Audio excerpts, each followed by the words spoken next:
하나님의 말씀 봉독해 주시도록 하겠습니다.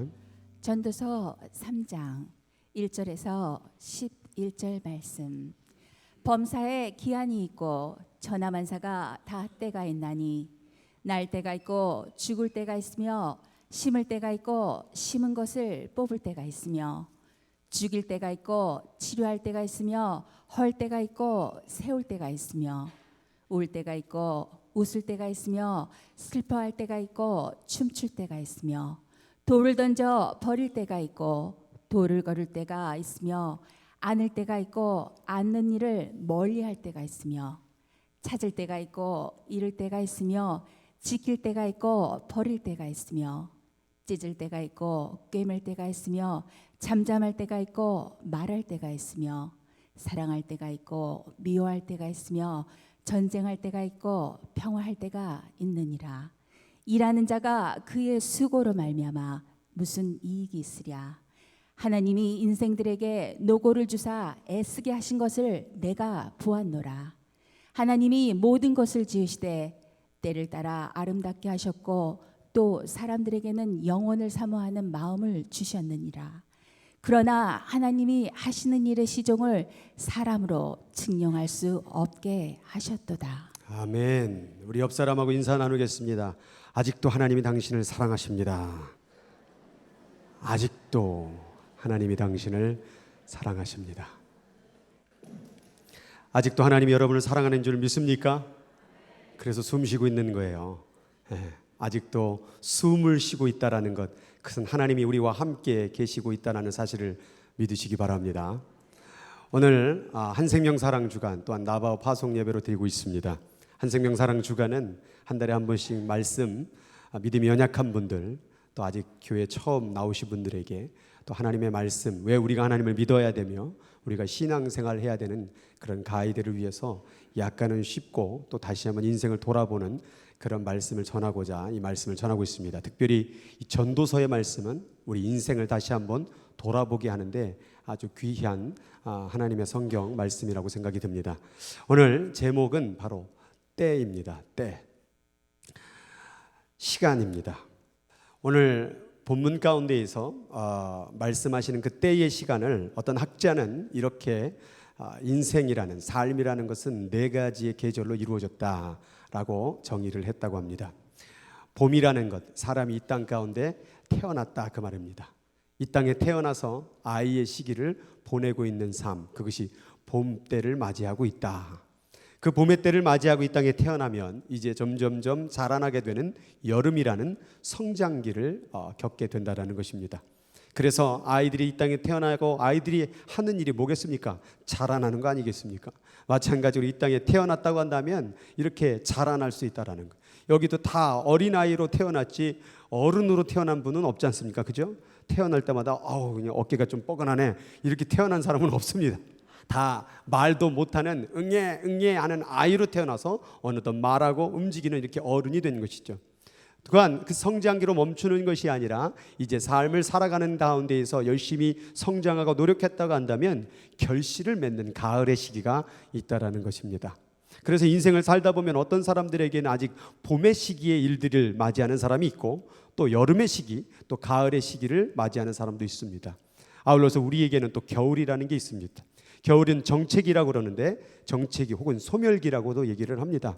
없어지는 시기이기도 하고 멈춰져 있는 시간입니다. 사람의 관계 속도 마찬가지예요. 처음에는 유아기인 인간관계가 만들어집니다. 그래서 신상 호구조사를 하죠. 몇 살이냐, 어디 사느냐, 하는 일은 무엇이냐, 이렇게 하다 보면 이제 그 관계는 점점점 성장해 나가게 되는 거죠. 그 관계가 깊어지게 되고 그리고 우리는 결실기를 맞이하게 됩니다. 그런데 그런 결실기를 맞이하고 살아가고 있는데 어느덧 정체기, 사람의 관계가 무너짐을 경험하기도 된다라는 거예요.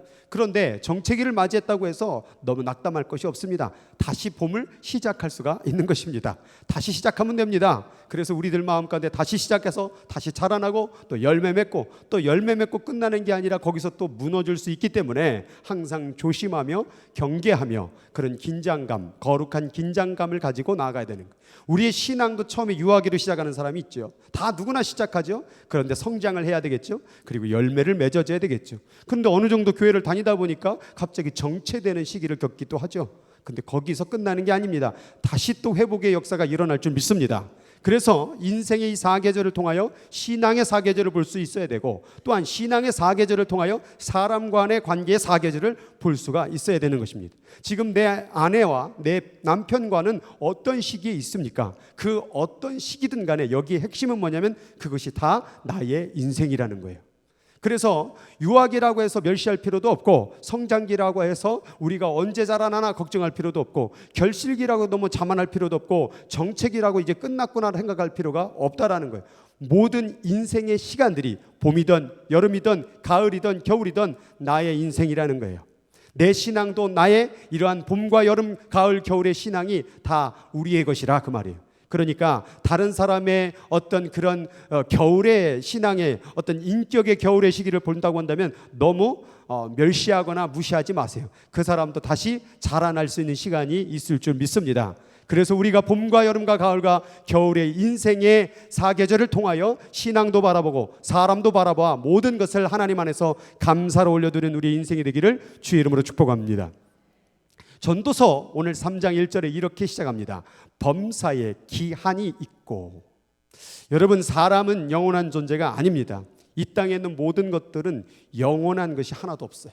다 시간이 제한이 있는 겁니다. 범사의 모든 것이 다 기한이 있는 겁니다. 오늘 돈을 많이 벌었습니까? 그것도 기한이 있습니다. 너무 가난하게 되었습니까? 그것도 기한이 있습니다. 너무 아픕니까? 그것도 기한이 있습니다. 언제까지 계속 아프겠습니까? 우리가 다시 또 회복할 날도 있는 것입니다. 오늘 인생이 좋으십니까? 그것도 영원하지 않습니다. 모든 것, 기쁨이든 낮음이든 고난이든 좋음이든 다 시간이 제한이 있다라는 걸 알아야 되는 거예요. 모든 것이 다 제한이 있다라는, 이것은 바로 모든 것이 하나님의 통치 아래 있다라는 것을 얘기하는 거예요. 인간도 자연도 다 제한적이라 이 말이에요. 모든 것이 잘 될 때도 있지만 안 될 때도 있는 거예요. 인간의 관계가 좋을 때도 있지만 안 될 때도 있는 거예요. 내가 계획한 일이 잘 될 때도 있지만 안 될 때도 있는 거예요. 그 기한 가운데 하신 첫 말씀이 뭐냐? 날 때가 있고 죽을 때가 있으며. 여러분, 죽을 때가 있음을 믿으십니까? 아멘 소리가 줄어들 줄 알고 있었습니다. 아무도 그 죽음이라는 것을 생각하지 않으려고 해요. 죽는 사람들에 가서 물어보세요. 오늘 이 날이 올 줄 알았슈? 이렇게 물어보면 뭐라고 말할 것 같습니까? 난 몰랐슈. 이 날이 올 줄 나는 몰랐슈. 이렇게 얘기한다 이 말이에요. 근데 그 날이 온다라는 거예요. 온다라는 거예요. 날 때가 있습니다. 여기다 태어났기 때문에 여기 있는 거잖아요. 마찬가지로 날 때가 있었다고 한다면, 내가 태어났다라고 한다면 죽을 때도 있다라는 것을 인식하라는 거예요. 그래서 우리들이 죽을 때를 생각하지 못하게 되면 인생을 이해하기가 어렵다라는 것이죠. 그래서 심을 때가 있으면 또 심은 것을 뽑을 때가 있다. 이것은 사람의 일 가운데 성공과 실패를 얘기하는 것입니다. 오늘 성공했습니까? 실패할 날도 올 것입니다. 오늘 실패해서 너무 힘듭니까? 다시 성공할 날도 올 것입니다. 날 때가 있고 죽을 때가 있고 성공할 때가 있고 실패할 때가 있는 거예요. 이 모든 것이 우리의 인생이라는 거예요. 근데 실패하니까 이건 내 인생이 아니라고 말하고, 실패하니까 이것을 원망하게 되면 하나님의 주신 그 실패 속에서 담겨진 보물의 의미를 잃어버릴 수가 있다는 거예요. 우리는 탄생과 죽음을 통해 성공과 실패를 통하여 하나님의 목적을 깨닫기를 간절히 원합니다. 그 다음 말씀이 뭐냐면 죽일 때가 있고. 죽일 때, 이건 내가 죽고 싶어서 죽인 게 아니라 누가 나를 죽인 거예요. 사고로 죽기도 합니다. 병에 걸려 죽기도 합니다. 갑작스러운 어떤 사고로, 갑작스러운 어떤 질병으로 우리가 죽을 수도 있다는 거예요. 우리가 뭐든지 이 땅 가운데 태어나면 80년, 100년, 만년까지 살 것 같습니까? 아닙니다. 죽임을 당할 때도 있는 거예요. 오늘날 태어난 아이들 가운데 죽음은 없습니까? 병원에 한번 가보세요. 인큐베이터에 있는 애들, 제가 한번 그 병원에 봉사다 가다 보니까 아이들, 그 인큐베이터에 있는 아이들은요, 이렇게 자세히 들여다보면 배 그 살 껍질 있잖아요. 그 보면은 거기에 심장 뛰는 게 보입니다. 투명하니까 그 안에 내장이 보여요. 그럼 그 아이들은 왜 그렇게 키고 있습니까? 거기서 다 살아납니까? 죽는 아이들도 있어요. 제가 가장 충격적인 죽음을 본 죽음은 뱃속에서 5개월짜리 된 애, 이게 유산돼 가지고 딱 봤는데 진짜 5개월인데 손바닥만한데 여기에 얼굴 손가락까지 다 있어요. 발가락까지. 그걸 보면서 야, 저런 5개월짜리도 죽는구나. 꼭 나이가 많이 먹었다고 해서 죽는 게 아니라는 거예요. 젊은 사람도 죽는다라는 거예요. 아이도 죽는다라는 거예요. 그런데 많은 젊은이들이, 아이들이 죽을 거라고 생각을 안 하는 거예요. 내 자식은 안 죽을 줄 알아요. 죽을 수도 있어요. 살인사건, 사고, 수많은 질병들, 지금도 아이들이 죽어가는 사람들이 6초에 1명꼴로 아이들이 죽어가고 있습니다. 사고로 죽는 숫자가 한두 명이 아닙니다. 근데 우리들은 안 죽을 줄 알아요. 여러분, 죽을 수도 있는 게 이 세상이라는 거예요. 그래서 죽일 때도 있다. 그 다음 나오는 게 뭐예요? 치료할 때가 있다. 치료를 했다라는 건 뭡니까? 병에 걸릴 때도 있는 거예요. 여러분, 이 땅을 살아가면서 병에 단 한 번도 안 걸린 본 사람 있습니까? 감기라도 뭐라도 하나 다 걸리지 않습니까? 근데 감기를 계속 걸렸습니까? 다시 회복할 때도 있는 거예요. 그렇기 때문에 우리는 병에 걸렸다고 너무 낭망하지 마세요. 치유할 때도 있을 줄 믿습니다. 치유 안 받았다고 너무 자만하지 마세요. 나는 병 안 걸려. 그런 사람은, 나 감기 한 번 안 걸렸더라. 그런 사람 꼭 감기 걸립니다. 자만할 필요가 없다 그 말이에요. 너무 잘 나간다고, 건강하다고 자만하지 마시기 바랍니다. 그것 또한 우리도 무너질 때가 있는 거예요. 헐 때가 있고 그것을 세울 때가 있다. 이것은 건축물을 얘기해요. 오늘 필요해서 집을 열심히 졌어요. 그런데 오늘 그 집이 필요 없는 거예요. 여러분, 이건 일상 가운데 일들과 업적도 얘기해요. 오늘 그렇게 계획하고 열심히 노력했던 이건 꼭 필요해. 이 일은 꼭 해야 돼. 어느덧 시간이 지나고 나가 보니까 그 일은 별로 필요가 없었어요. 학교 다닐 때 선생님들이 늘상 했던 말이 뭡니까?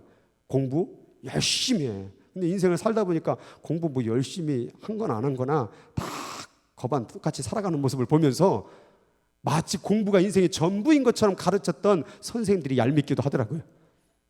저도 공부를 잘할 때도 있었어요. 못할 때도 있었어요. 일부러 안 했어요. 해봐야 의미가 없기 때문에.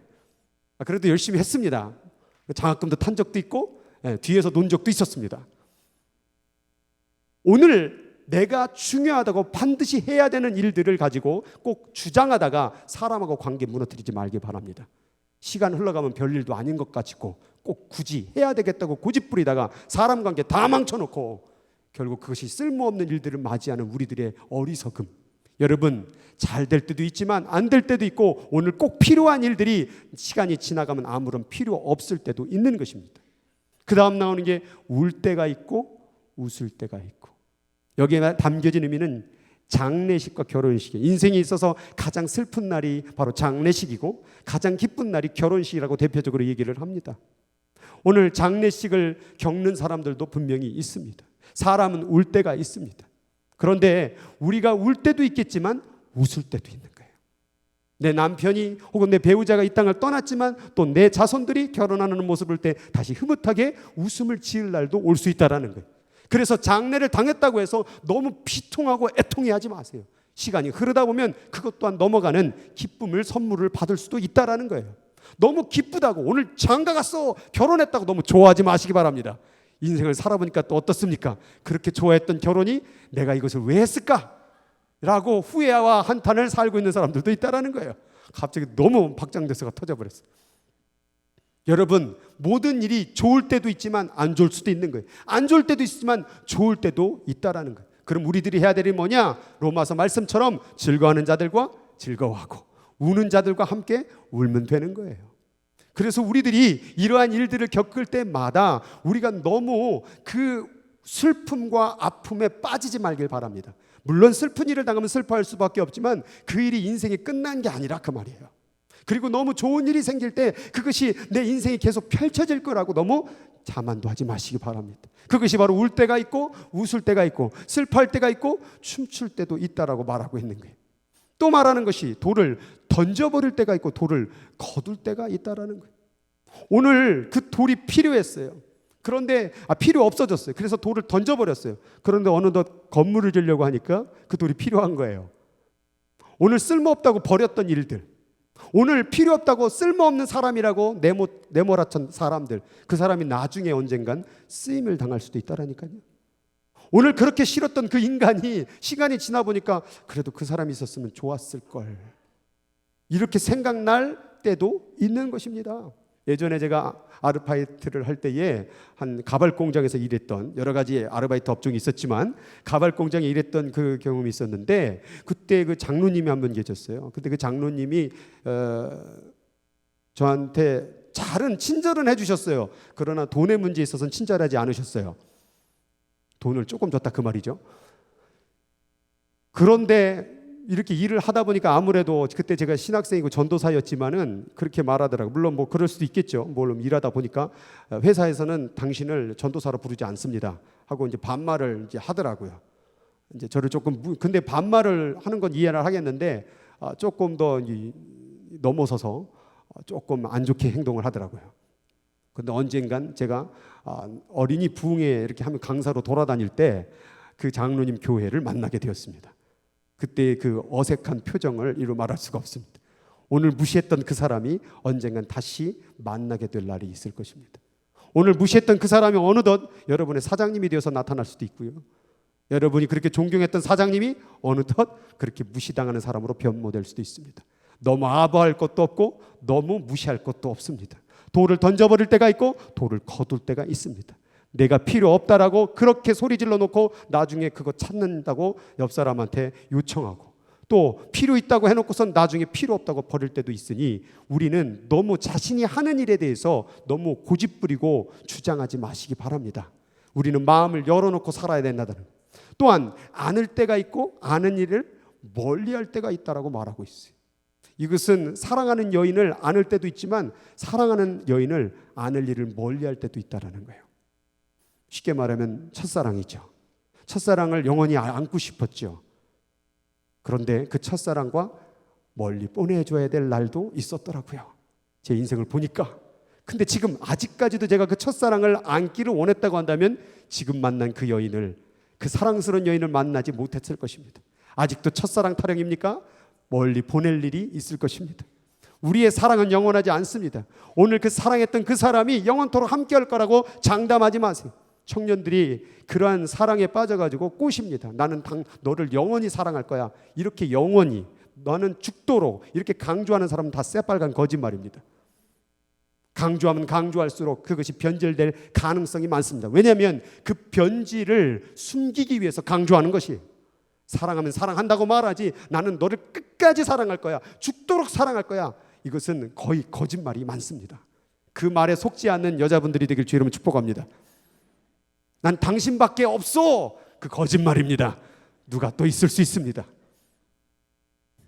오늘 부부의 관계를 다 무너뜨릴 수도 있겠지만 여러분 안을 때도 있지만 안을 일을 멀리할 때가 있다라는 그 말은 여러분이 사랑하는 사람이요 언젠간 여러분의 곁을 떠날 날도 있을 것입니다. 사고로, 죽음으로, 여러 가지 이유로 그렇게 사랑했던 사람이 떠날 날도 있는 거예요. 그래서 사랑하는 사람이 우상이 되면 안 되는 거예요. 그래서 우리가 안을 때도 있지만 안을 일을 멀리할 때도 있다라는 것이, 여러분이 사랑했던 일들도 마찬가지예요. 이 일은 정말 내가 계속하고 싶다라고 말하지만 어느 날 시간이 지나면 그 일을 나는 사랑하는데 나는 하고 싶은데 그것을 내려놓을 수밖에 없는 일들도 경험하고 있다라는 거예요. 그 다음 나오는 게 찾을 때도 있고 잃어버릴 때가 있으며, 물건을 잃어버렸습니까? 여러분 다시 찾을 때도 있을 것입니다. 또 찾았습니까? 영원토록 나와 그 소유물이 함께할 것 같습니까? 잃어버릴 때도 있는 것이, 지킬 때도 있고 버릴 때도 있다는 것은 여러분의 물질들입니다. 여러분 그동안에 살아온 인생이 항상 물질을 지키기 위해서 살아왔죠. 근데 그거 다 쓸모없게 버릴 때가 오는 거예요. 죽음이 다가오게 되면 그 돈 다 못 써요. 왜 그렇게 지켰어요? 그 돈 어디다 쓰려고 죽는 날까지 지켰어요? 다 쓰지도 못할 돈. 그거 언젠간 버릴 때가 온다라는 거예요. 소유든 물질이든 오늘 가져야 된다고, 오늘 찾아야 된다고라고 말하지만 언젠간 잃어버리고 버리고 쓸모없는 날도 온다라는 거예요. 이 땅에 있는 것들은 다 그래요. 사람도 마찬가지고 일도 마찬가지고 물질도 마찬가지고 오늘은 얻었지만 오늘은 꼭 필요하지만 그것을 내가 원튼 원하지 않든 내어 보낼 때도 있고 던져 버릴 때도 있고 다시 찾아야 되는데 찾을 수 없는 인생의 시간들도 경험하고 있다라는 거예요. 또 나오는 게 찢을 때가 있고 꿰맬 때가 있고, 이것은 국가 단체 분열에 대한 자세에 대해서 얘기하고 있는 거예요. 여러분 국가가 찢어질 때도 있어요. 우리 한국이 남북으로 찢어졌지요. 그런데 언젠간 통일될 줄 믿습니다. 교회도 마찬가지예요. 찢어질 때가 있어요. 그런데 교회가 찢어지기도 하지만 다시 꿰매질 때도 있어요. 가정도 찢어질 때가 있어요. 그런데 가정이 다시 꿰매질 때가 있는 거예요. 사람과 관계 속에서 찢어질 때도 있는 거예요. 그러나 그 사람의 관계가 다시 꿰매질 수도 있는 거예요. 그래서 너무 찢어졌다고 해서 너무 안타거나 통해하거나 원망하거나 미워하지 마세요. 다시 사랑하며 다시 상처가 회복될 날도 있을 거예요. 오늘 여러분이 대하고 있는 그 배우자와 관계가 찢어진 사람이 있습니까? 그 찢어짐을 지속하지 마세요. 시간이 지나다 보고 참고 가다 보면 그것이 다시 꿰매질 날도 있는 거예요. 꿰매졌다고 우리 부부관계는 좋다라고 너무 자만하지 마세요. 찢어질 날도 올 수 있다라는 거예요. 교회가 좀 찢어져 보입니까? 좀 안 좋아 보입니까? 다시 꿰매질 날도 있을 것입니다. 우리는 모든 순간순간을 그렇게 봐야 돼요. 가정이든 인간이든 저 사람이 좀 내 마음을 좀 찢어놓네 라고 하지만 그들을 너무 미워하거나 너무 극도로 경멸하지 마세요. 그 사람이 언젠간 변화되어 여러분의 상처를 꿰매줄 수 있는 사람으로 사용당할 수도 있는 거예요. 베드로가 예수님의 마음을 찢어놨어요. 3번이나 저주하고 부인했어요, 예수를. 그러나 예수의 그 상처된 마음을 다시 목숨으로 그 마음을 위로했던 베드로의 모습을 볼 수가 있어요. 성경은 이렇게 찢어지기도 하지만 다시 꿰매는 사람으로 변화된 역사이들이 한두 명이 아니라 그 말이에요. 오늘 옆 사람을 바라볼 때에 저 인간은, 저 사람은 늘 사람들의 마음을 찢어나 상처를 주어라고 이렇게 결단하고 정지하지 마세요. 그 사람이 언젠간 변화해서 사람을 살리고 사람을 일으켜주는, 왜? 찢어봤으니까 그 마음이 얼마나 아픈지 알거든요, 그 사람이. 그래서 오히려 더 큰 일을 할 수 있을 줄 믿습니다. 그래서 찢을 때가 있고 꿰맬 때가 있는 거예요. 그 다음 나오는 게 잠잠할 때가 있고 말할 때가 있다라는 거예요. 말을 하지 말아야 될 때도 있는 거예요. 항상 입이 있다고 해서 말을 하면 안 되는 거예요. 그래서 우리들은 입을 닫을 수가 있어요. 코를 닫으면 죽어요. 그거는 그냥 열어놓으라 그 말이에요. 귀도 듣는 것은 어떻게 막을 수가 없어요. 그렇죠? 그런데 조절할 수 있는 것은 눈하고 입밖에 없더라고요. 그래서 보지 말아야 될 건 보지 말아야 돼요. 그리고 말하지 말아야 될 것은 말하지 말아야 돼요. 그런데 또 말할 게 있어요. 자식들이 예수를 안 믿고 있는데 아직도 말 안 하고 있다. 그거 잘못된 거잖아요. 그건 말해야 돼요. 우리가 말할 것이 무엇인지를 알아야 돼요. 교회 가운데서 말하지 말아야 될 것과 말해야 될 게 뭔지를 구분할 수 있어야 돼요. 그런데 그냥 뭐든지 다 말할 거리로 삼는다고 한다면 당신은 잠잠할 때를 모르는 사람이에요. 그래서 성경 시편 141편 3절에 여호와여 내 입에 파수꾼을 세우시고, 여기다 파수꾼을 딱 세워서 해야 될 말과 하지 말아야 될 말을 분별하게 해달라고. 내 입술의 문을 지켜주소서. 하지 말아야 될 말을 해서 인간관계가 깨지는 거예요. 해야 될 말을 안 해서 인간관계가 깨지는 거예요. 항상 기도하시기 바랍니다. 내가 해야 될 말은 무엇입니까?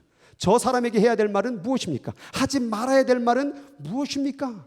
이것이 바로 오늘 전도서가 말하고 있는 때라는 거예요.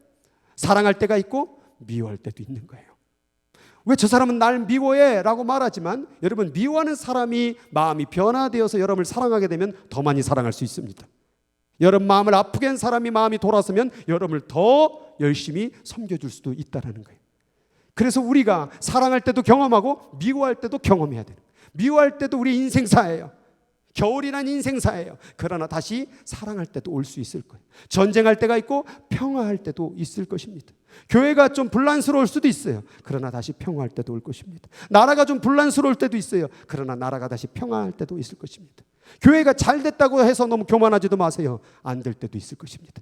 가정이 너무 잘 된다고 우리는 만사가 오케이라고 너무 자만하지 마세요. 안 될 때도 있을 것입니다. 항상 우리는 그 긴장의 선 안에서 좌로나 우로나 치우치지 않고 살아가야 되는 그런 의미가 우리의 삶 가운데 있다라는 거예요. 그럼 이런 수많은 일들 가운데 왜 좋은 일들만 있지 안 좋은 일들이 우리들에게 일어나는 것인가? 왜 우리에게 미울 때, 찢어질 때, 아플 때, 던져버릴 때, 헐어버릴 때를 경험하게 하시는가? 여기 말씀해 보니까 일하는 자가 그의 수고로 말미암아 무슨 유익이 있으랴.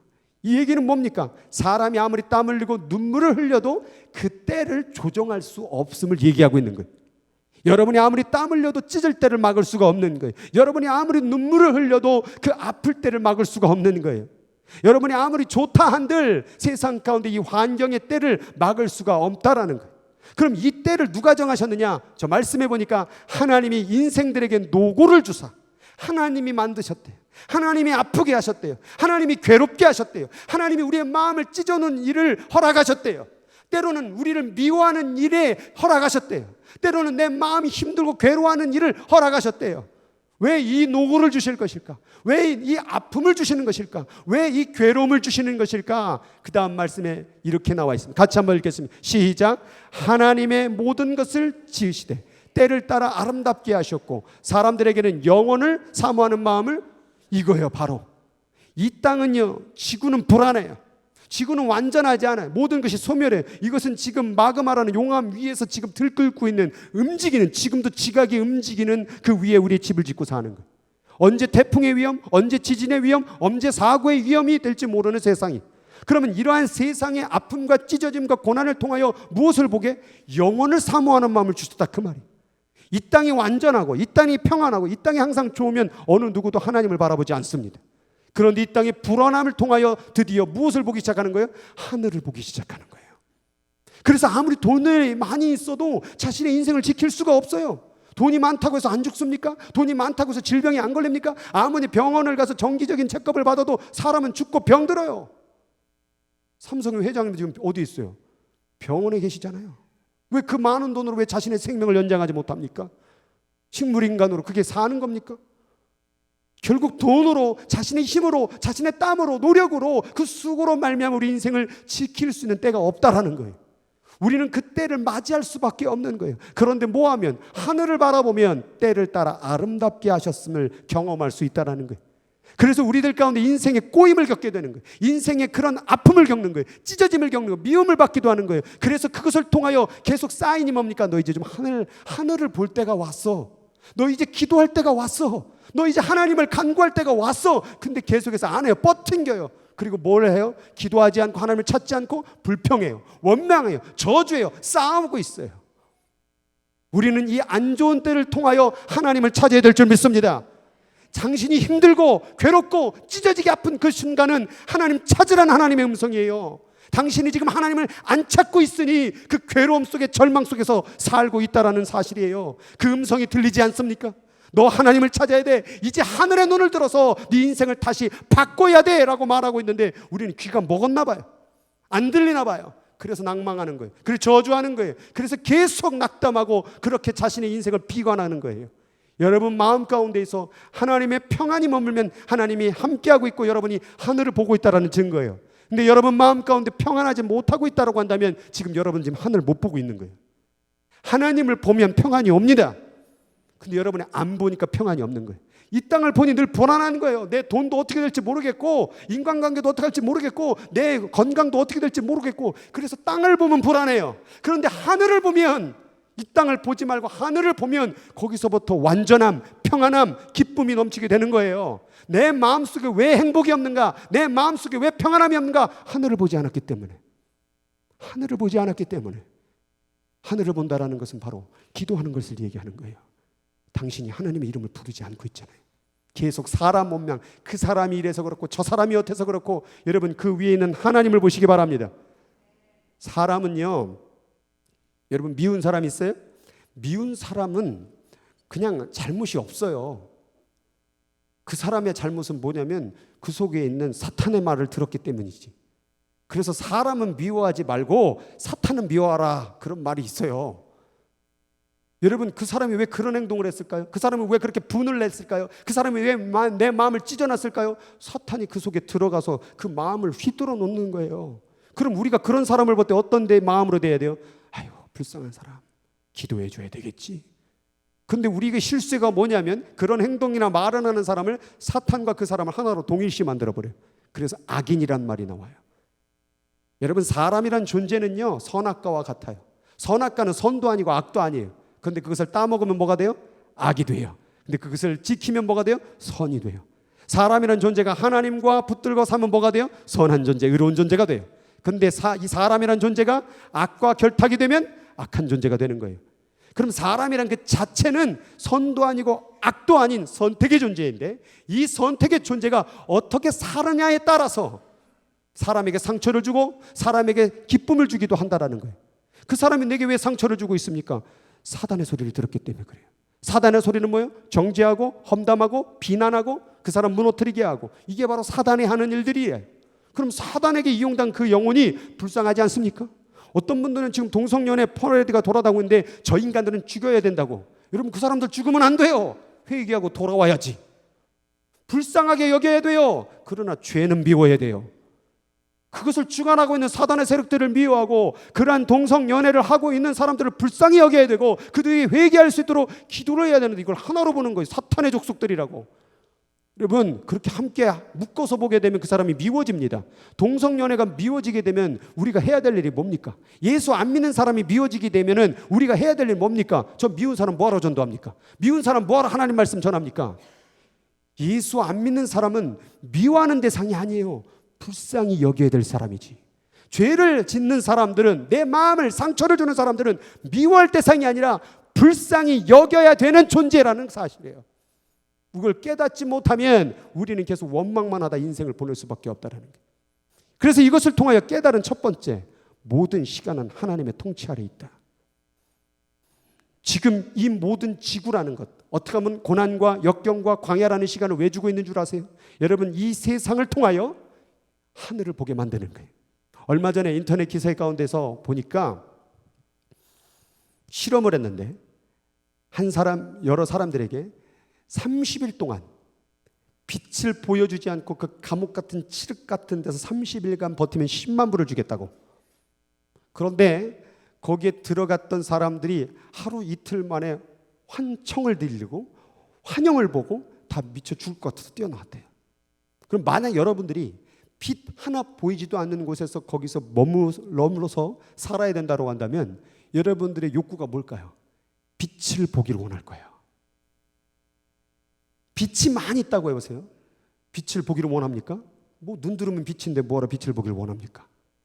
어둠에 거한 자들이 빛을 보기를 사모한다라는 거예요.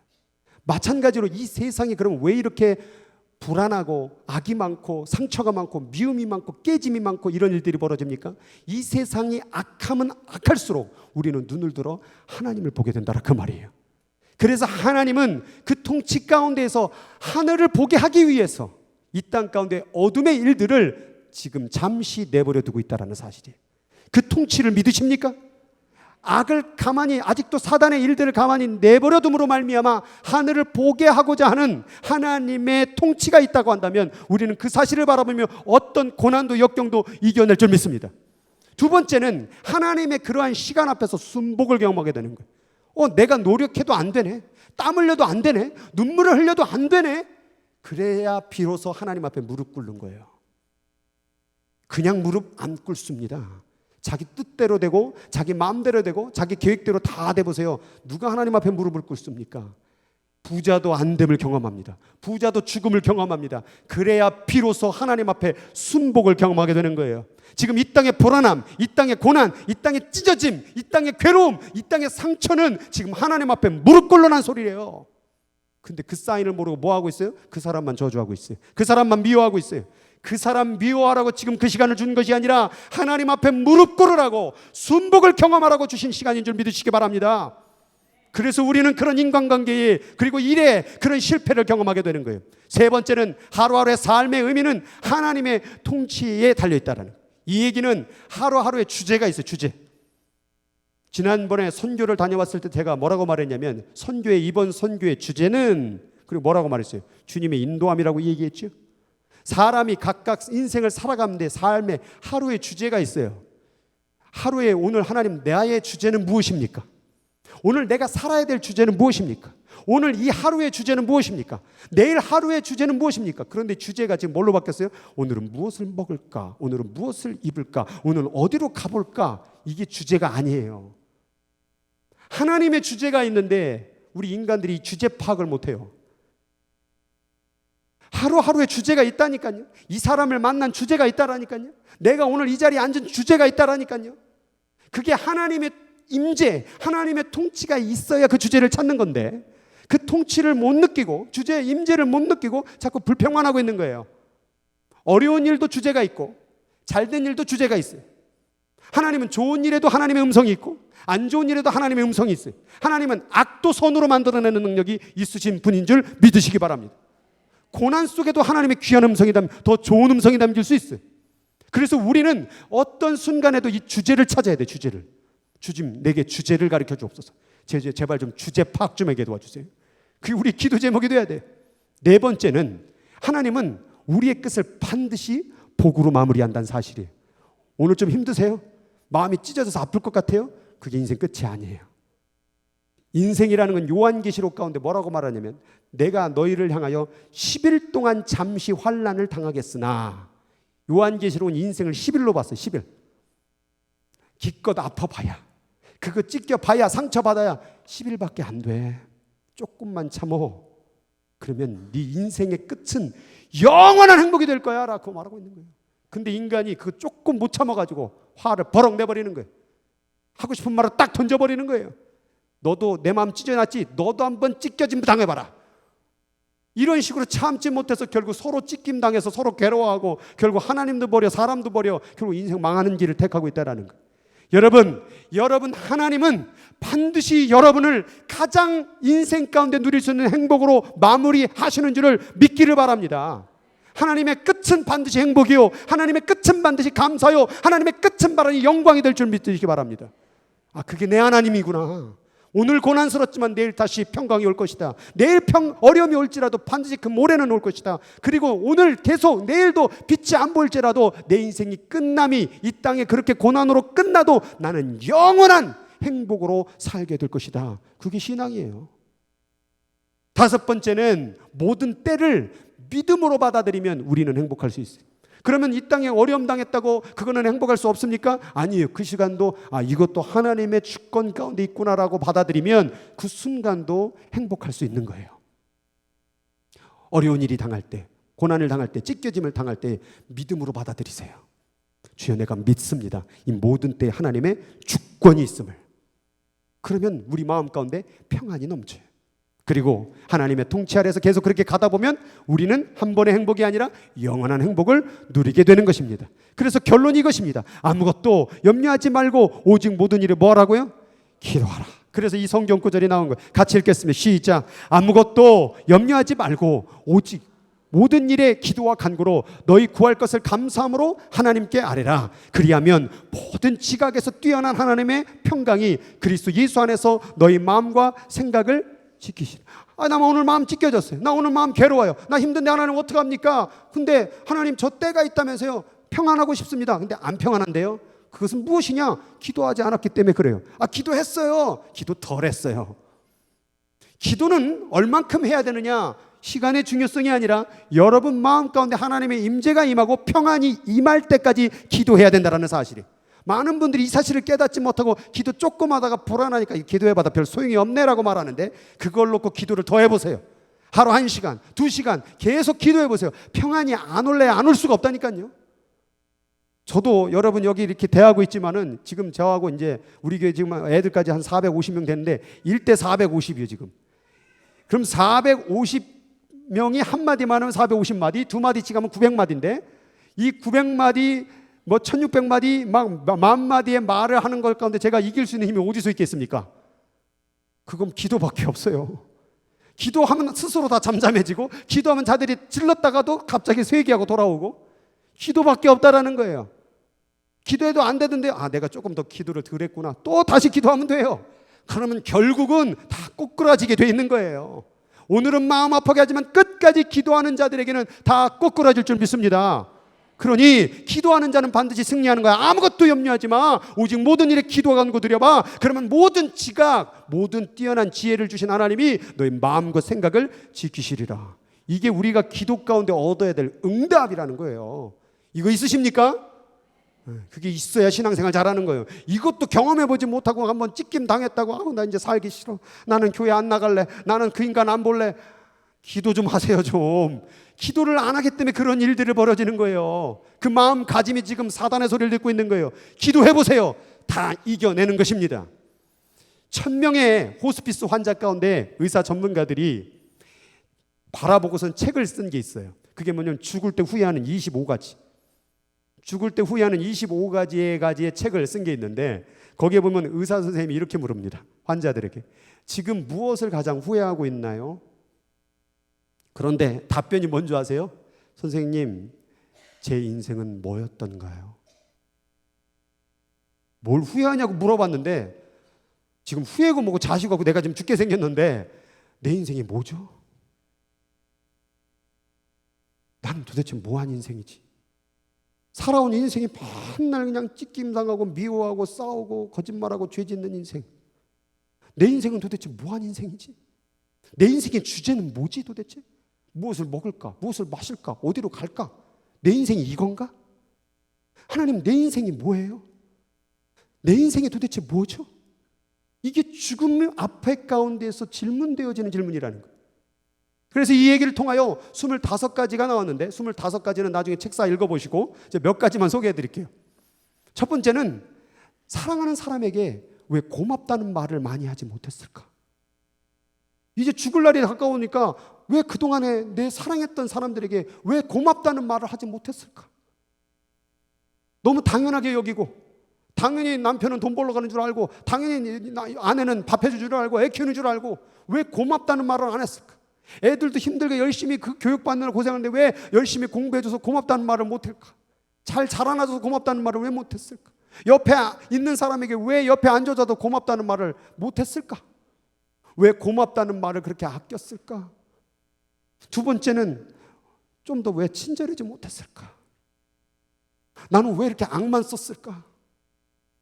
좀 더 친절하게 사람을 대했으면 더 좋았을 거라면. 또 한 가지는 나는 왜 이렇게 감정적이었던가? 애들한테 왜 이렇게 소리만 질렀던가? 왜 이렇게 남편한테 아내한테 소리 지르고 윽박 질렀던가?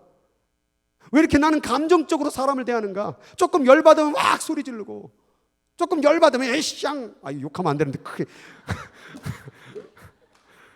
왜 나는 이렇게 살아가는가? 조금 참으면 안 되는가?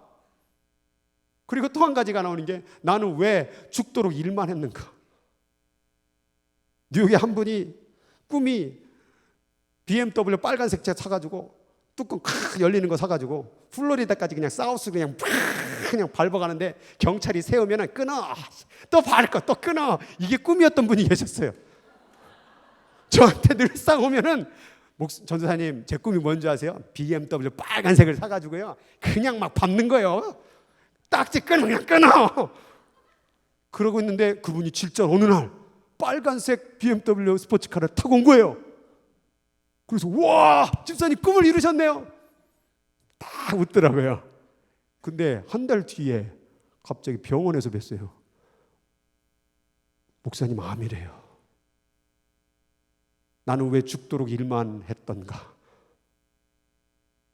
우리 인생을 이렇게 미련스럽게 산다는 거예요. 또 나오는 게 삶과 죽음의 의미에 대해서 진지하게 생각했더라면.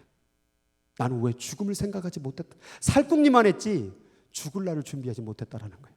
죽을 날을 준비하지 못하니까 유산을 미리 염두에 두지 못한 거예요. 이 재산을 어떻게 처리할지 좀 더 좋은 곳에 쓰지 못했던 거죠. 이 물질을 그냥 죽을 때 되니까 그냥 기껏 한다는 게 자녀에게 넘겨주는 것밖에 더 있어요. 좀 더 좋은 곳에 쓰면 어떻을까? 좀 더 평소에 그 돈을 잘 많은 사람들에게 나눠줬으면 어땠을까? 여러분, 죽을 때 되면 정신 없습니다. 돈 그게 문제가 아닙니다. 지금 제가 죽는 사람들 몇 번씩 보니까 재산을 뭘 어떻게 처리할지를 몰라요. 기껏 해봐 자식한테 주는 것밖에 더 있습니다. 여러분, 자식에게 주면요 하나님은 하나도 기억 안 합니다. 차라리 세상 가운데 나눠주세요. 교회 헌금하라고 하면 또 시험 드니까 우리 교회 갖고 오지 마시고 세상 가운데 나눠주세요. 선교하는 일에 나눠주시고 제발 그 돈으로 지킬 때가 있고 버릴 때가 있다니까요. 그게 죽는 순간에 돈을 버릴 때입니다. 그 다음에 치료의 의미를 왜 진지하게 생각했더라. 치료라는 게 뭡니까? 사람의 치료라는 것은 영원한 모든 것을 치료할 수 없다라는 거예요. 이 죽을 날을 바라보니까 치료의 의미가 뭔가? 그때 병 걸렸을 때 나았다라는 의미가 뭔가? 아, 사람이 이렇게 제한적이었구나. 그리고 마지막 또 재밌는 것은 안 믿는 사람이 쓴 책입니다. 신의 가르침을 미리 알았더라면. 하나님이라는 걸 모르니까 신이라는 말을 사용했는데 신에 대해서 내가 왜 미처 몰랐던가? 죽음이 다가오니까 비로소 신을 보게 되는 거예요. 이러한 생각들이 죽기 전에 했던 후회하는 생각들이라고 합니다. 여러분들은 그날을 준비하고 있습니까? 이 제한적인 짧은 시간 속에 뭐 때문에 그렇게 속 터지고 뭐 때문에 그렇게 가슴 아프고 뭐 때문에 그렇게 찢어졌다고 막 소리 지르고 화내고 분내고 살아가고 있습니까? 그게 도대체 뭔데요? 그건 우리 인생 가운데 필요 없는 것들인데 왜 그것에 억눌려서 붙잡혀서 사냐 그 말이죠. 한 사람은 죽기 전에 이런 말을 했어요. 인생의 어떤 순간보다 죽음이 가장 중요하다. 살아볼 때는 사는 게 중요했는데 막상 죽음이 오니까 이 죽음 앞에 다시 한번 인생을 보게 되는데 그 순간이 너무 중요하다는 걸 깨닫았다는 거예요. 아, 이게 삶이 이렇게 살면 안 되겠구나. 그리고 나오는 게 하루하루 인생이 마지막 내는 것처럼 살아야 되겠구나라는 생각이 들었대요. 죽음이 멀리 있었을 때는 하루하루 낭비도 하기도 하고 하루하루 그냥 뜻없이 보낼 때도 있었고, 때로는 원망으로, 미움으로, 그렇게 찢겨진 마음으로 울면서 보냈는데, 죽음이 다가오니까 용서 못할 사람이 없고 다 이해할 수 있고, 그러니 이 죽음이라는 것은 뭐라고 말했냐면 삶이 만든 최고의 발명품이구나.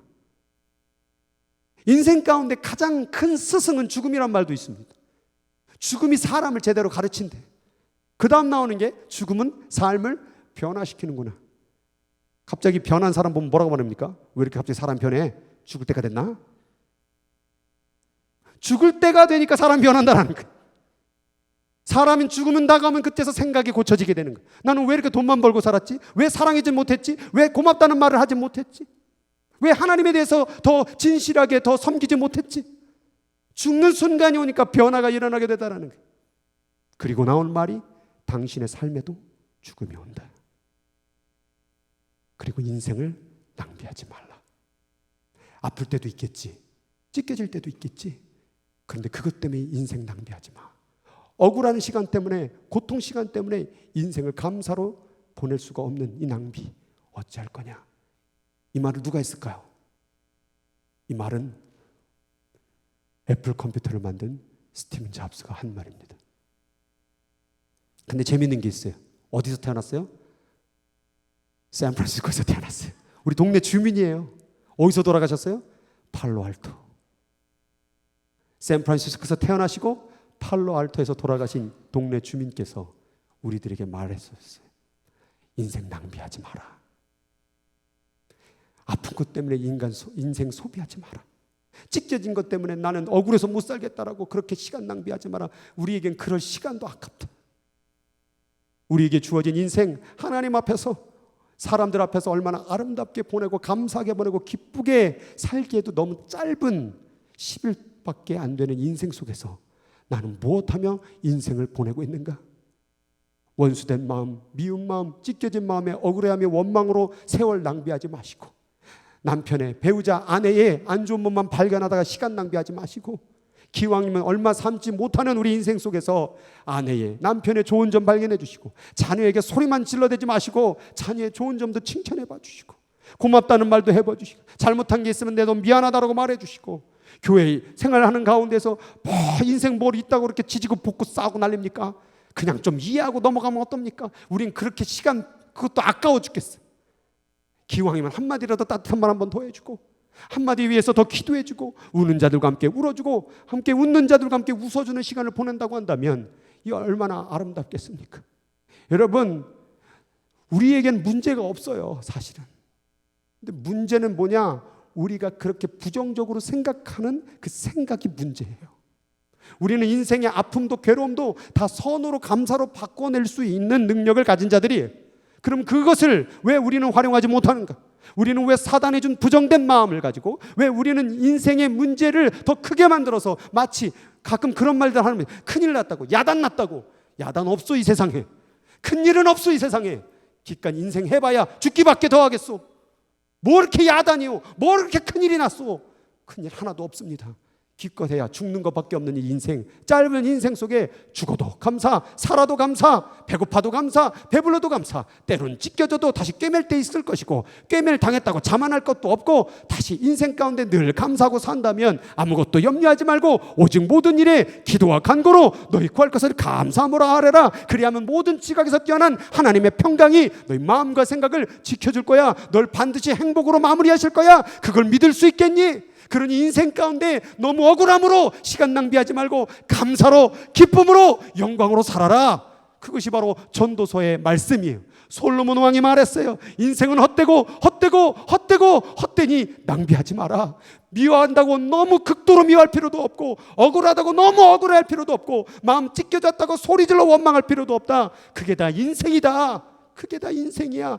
봄도 있으면 여름도 있고, 여름 있으면 가을이 있고, 가을이 있으면 겨울이 있고, 겨울 지나면 또 봄이 올 것인데, 그게 다 봄도 여름도 가을도 겨울도 내 인생이야. 아픈 것도 내 인생이고, 건강한 것도 내 인생이야. 사람과 함께 틀어진 것도 내 인생이고, 사람과 함께 좋을 때도 내 인생이고, 사람이 미워질 때도 내 인생이고, 내가 열받을 때도 내 인생이고, 좋은 날도 내 인생이고, 안 좋은 날 좋은 날 다 우리 인생입니다.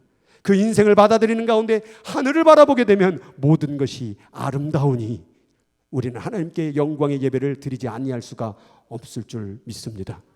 여기 있는 모든 이들이 오늘 그래서 하나님께 감사로 예배 드리는 거예요. 한 주간에 지금 이렇게 얼굴들을 보니까 참 수많은 일들이 벌어진 것 같아요.